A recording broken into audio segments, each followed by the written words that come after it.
Olá, tudo bem? Mais uma vez estamos juntos para darmos continuidade ao nosso curso sobre as parábolas de Jesus, aqui no Cantinho do Obreiro. E se você não é inscrito no canal, se inscreva no canal, deixe o seu joinha, aperte no sininho para você receber as notificações das novas aulas, deixe seu comentário, comente, diga se você gostou, se não gostou, pode fazer o seu comentário. Tá bom? Nós estamos aqui para interagir.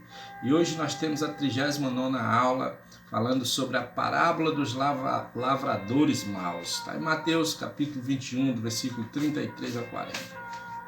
E vamos lá. Diz assim a palavra: ouvi ainda outra parábola.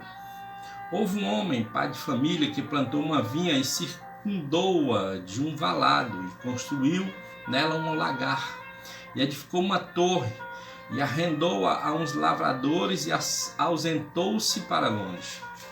E chegando o tempo dos frutos, enviou os seus servos aos lavradores para receber os seus frutos, e os lavradores, apoderando-se dos servos, feriram um, mataram outro e apedrejaram outro. Depois ouviu outros servos, em maior número do que os primeiros, e eles fizeram-lhe o mesmo. E por último enviou-lhe seu filho, dizendo: terão respeito a meu filho. Mas os lavradores, vendo o filho, disseram entre si: este é o herdeiro, vinde, matemo-lo e apoderemo-nos da sua herança. E lançando mão dele, o arrastaram para fora da vinha e o mataram. Quando, pois, vier o senhor da vinha, que fará aqueles lavradores? Essa parábola de Jesus é encontrada nos evangelhos de Lucas, Marcos e Mateus. É encontrada ainda num evangelho apócrifo de Tomé. Ela descreve um fazendeiro que planta uma vinha e a deixa aos cuidados de lavradores que falharam em seu dever. A parábola ela foi contada em um contexto bastante adverso. Aqui os mestres da lei, os fariseus, eles questionaram a Jesus da seguinte forma sobre com que autoridade ele desenvolvia seu ministério. O motivo disso é que cada um deles era uma autoridade estabelecida segundo os princípios determinados pela legislação judaica. Por outro lado, Jesus não recebeu nenhuma averbação terrena para ensinar e operar milagres. É nesse ponto que entra a parábola. Ela é uma clara resposta de Jesus a esse questionamento. E esta é mais uma parábola profética. Uma palavra profética que se cumpriu. E ela continua se cumprindo em nossos dias. Um homem, pai de família, aponta para Deus, pai de toda a criação. Aquele homem ele plantou uma vinha. E essa vinha, ela aponta para o reino de Deus na nação de Israel. Pois a vinha, ela é uma plantação de uvas, é uma atividade comum na Palestina. E as escrituras usam como referência Israel. Isaías, no capítulo 5, versículo 1 e 2, Isaías 27, 2, Jeremias, capítulo 2, 21. Joel 1,7, tudo fala dessa vinha e fala de Israel. E diz que ele cercou uma sebe, um valado. Isso significa proteção contra ladrões, contra os animais selvagens. Deus protegendo o seu povo em toda a sua história. Enquanto muitas nações elas estavam afundando, caíram no esquecimento, o povo de Deus continuou em pé até hoje. E essa proteção ela fica mais evidente quando nós olhamos para o mundo antigo. Quando Deus tirou o seu povo do Egito, destruindo totalmente a nação mais poderosa naquele tempo. Esse homem também ele edificou uma torre. E uma torre ela serve para vigia, para guardar mantimentos e também como alojamento para os agricultores. Isto é uma reverência à segurança e garantia que nós temos de Deus. Provérbios, Salomão fala no versículo 18, capítulo 18, versículo 10. O salmista também, no Salmo 61, versículo 3. E esse homem, ele construiu também um lagar. O lagar é feito com 2 tanques, um maior e outro menor. Eles são ligados entre si por uma espécie de cano. As uvas, elas são pisadas no tanque maior e o suco escorre para o menor. O lagar fala de resultados das nossas obras, como na parábola de Isaías, da qual Jesus tirou a base para contar esta parábola, Isaías 5:2. O resultado foi ruim, porque a vinha deu uvas bravas, que não tem suco. Mas o lagar cheio é sinal de prosperidade espiritual, de quem está gozando de um relacionamento pleno e íntimo com Deus. O lagar não pode ficar vazio, ele precisa ser cheio de um jeito ou de outro. A Bíblia deixa claro que quando os lavradores não pisam no lagar, o próprio Deus os pisará para que o lagar se encha com o sangue deles, e isto é juízo de Deus. Podemos encontrar isso em Isaías 63, versos 2 e 3. Em Apocalipse também fala, no capítulo 14, versículo 19, e no capítulo 19, versículo 15. Há um tipo literal dessa justiça do Senhor na Bíblia. Como foi o juízo contra o príncipe dos midianitas, Zieb, que significa lobo, inimigo número 1 das ovelhas, ele foi morto no lagar, que foi cheio com o sangue dele mesmo.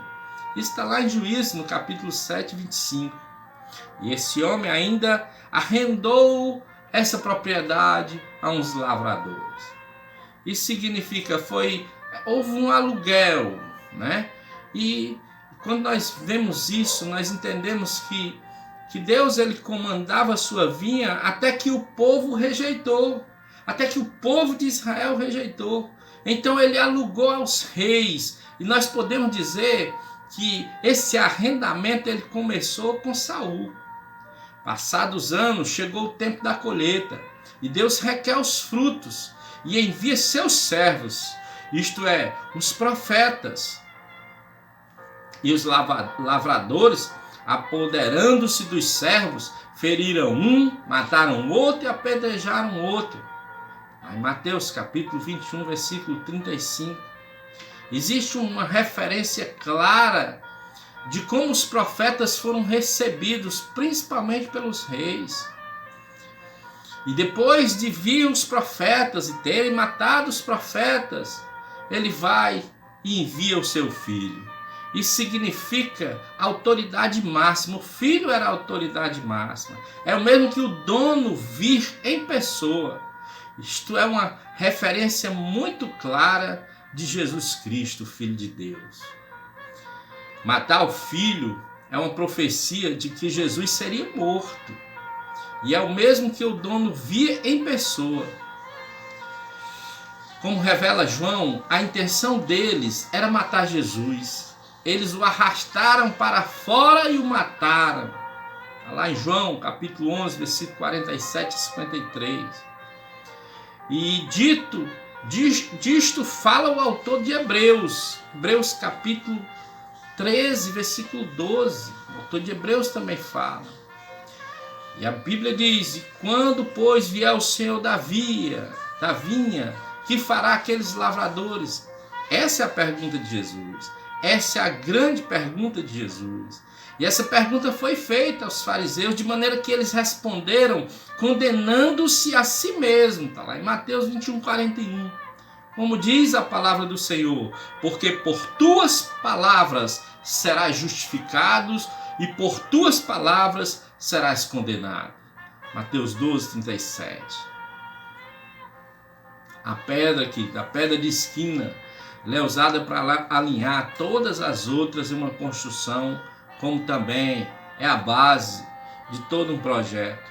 Jesus, ele é a pedra, como nós vimos, a pedra rejeitada, que na sua ressurreição será a pedra de esquina, a pedra principal.